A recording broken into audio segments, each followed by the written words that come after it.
Hello, it's Catherine Maley, author of Your Aesthetic Practice and practice growth consultant to plastic surgeons for the past 20 years. And I wanted to chime in on an opportunity you have available to you right now while things are really out of control.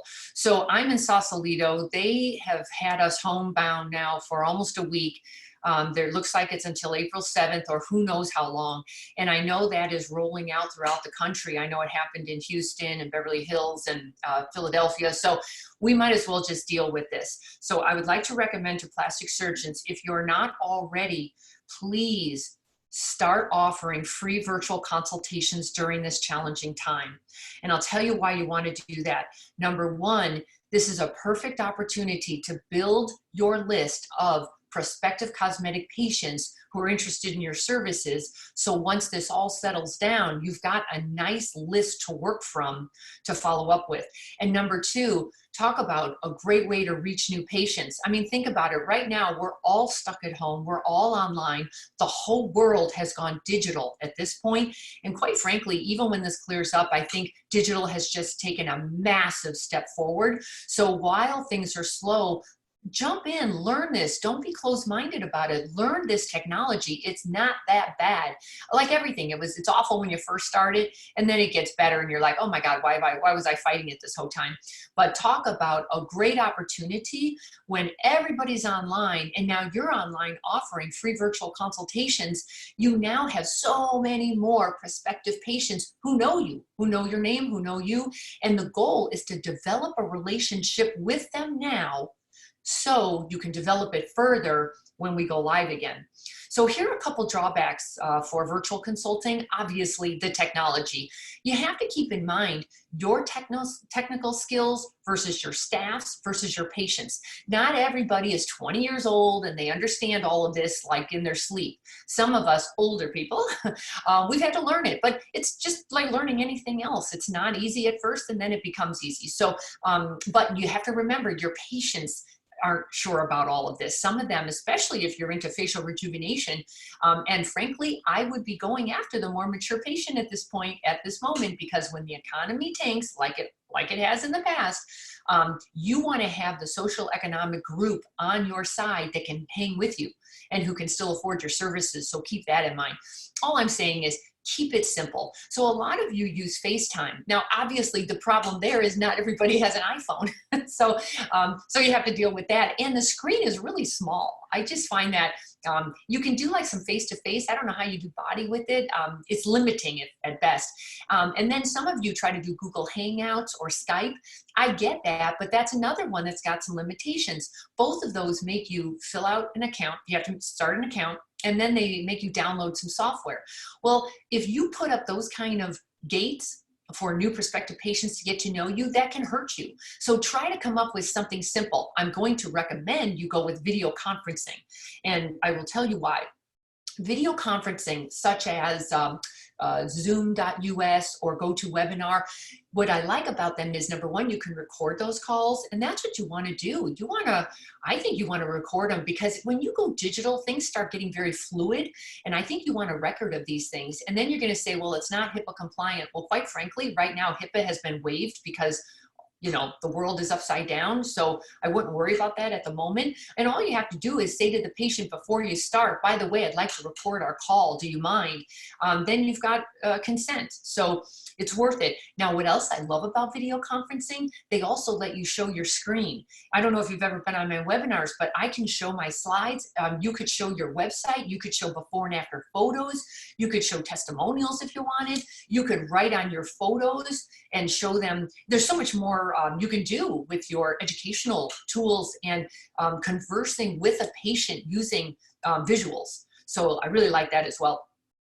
Now, another big mistake that the surgeons make, I see that on their websites, they offer virtual consults, but they've got it so complicated. They're making the patient fill out like those 5 pages of intake forms online before they even go another step.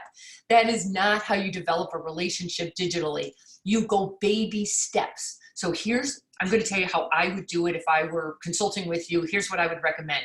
start an account with zoom.us. I just like Zoom better. I have less glitches with Zoom than I ever had with Skype.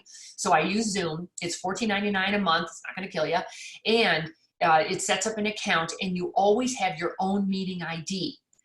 All you have to do now is put out emails to your current patients saying, we now offer virtual consultations for your privacy, for your convenience, and for your safety, because you want to show that you're a caring individual for the community.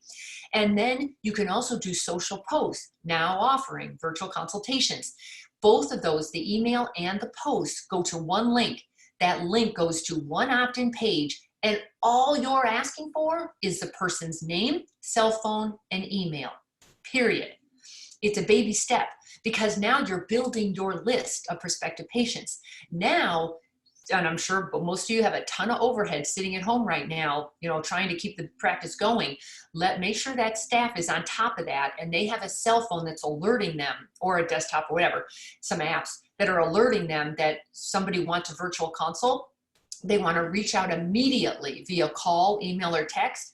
I actually would call and get to start that relationship with the patient. Just like you do live, I hope that you have a coordinator who prefaces everything. They start out with the preliminary information. They want to weed out the ones that are really not candidates, so they don't waste your time. Just a little bit though. Don't go through a whole big drawn out thing just yet.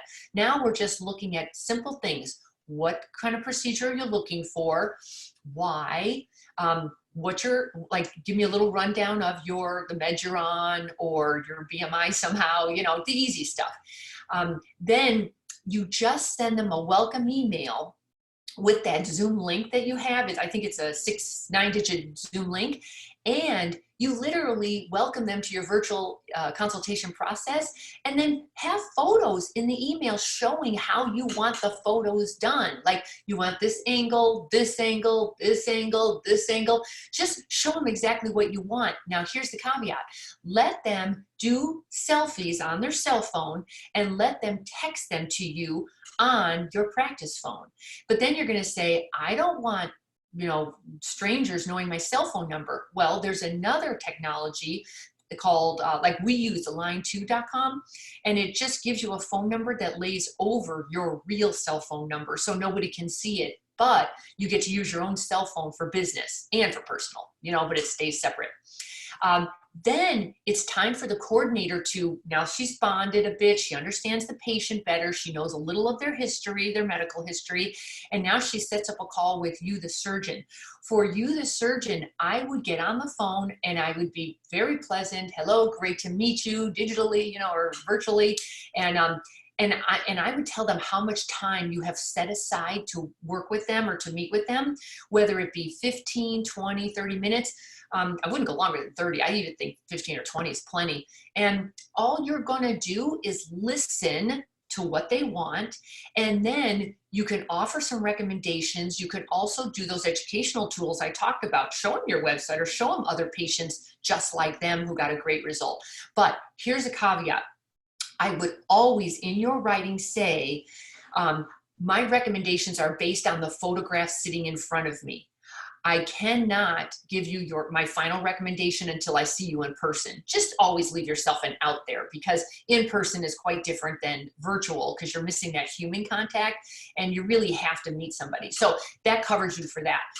And then when you're done, your coordinator gets right back on that phone or email or text, whatever, and then gives the quote and all the extra details. Okay. So personally, that's how I would do it. Do it whichever way you want to do it. But please don't miss this opportunity to grow your list and get to know a whole lot more prospective cosmetic patients, because this is the new world. Digital and virtual consults are the way we're going to go.